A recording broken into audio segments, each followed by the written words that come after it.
Unboxing করে ফেললাম আমাদের নতুন ক্যামন 50 IP69K সহকারে ওয়াটারপ্রুফ রেসিস্ট্যান্ট পাবেন আমাদের এই ক্যামন 50 তে। আর আমাদের এই ক্যামন 50 ফিচার্সগুলো কিন্তু খুব ইউনিক ফিচার্স। ক্যামেরার মধ্যে আপনি নতুনত্ব আমাদের হচ্ছে যে ফিচার্সগুলো ছিল আমাদের ক্যামন সিরিজে বেস্ট যেটা ছিল ফ্ল্যাশ ন্যাপ, সেটার মধ্যে এখন আপনি জুম করে ফ্ল্যাশ ন্যাপ করতে পারবেন।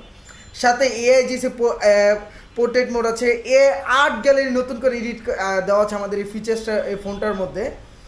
তো এই ফোনটা চাইলে আপনি আমাদের কাছ থেকে সহজ কিস্তির মাধ্যমে নিতে পারবেন, সর্বোচ্চ 12 মাসের সুবিধার মাধ্যমে। আর কিস্তির মাধ্যমে নিতে গেলে শুধুমাত্র আপনার প্রয়োজন হবে আপনার এনআইডি কার্ডটি এবং আপনার ফ্যামিলি মেম্বার থেকে যে কোনো একজন এনআইডি কার্ড। এই দুইটা এনআইডি কার্ড হলে কিন্তু আপনি আমাদের কাছ থেকে আমাদের নতুন মডেলটি সহজ কিস্তির মাধ্যমে নিতে পারবেন। আর শুধু তাই নয়, সাথে কিন্তু থাকছে আমাদের মোবাইল কার্নিভাল থেকে একটি কিনে আরেকটি জিতে অফার। আর আমার এই নতুন মডেলটি প্রিবুক করতে চাইলে এখনই আমাদের নিচে দেওয়া নাম্বারে যোগাযোগ করুন, অথবা আমাদের শপে এসে ভিজিট করে যেতে পারেন মোবাইল কার্নিভাল। আর আমাদের শোরুমটি হচ্ছে নারায়ণগঞ্জ ক্লাবের ঠিক বিপরীত পাশে পলিক্লিনিকের নিচে।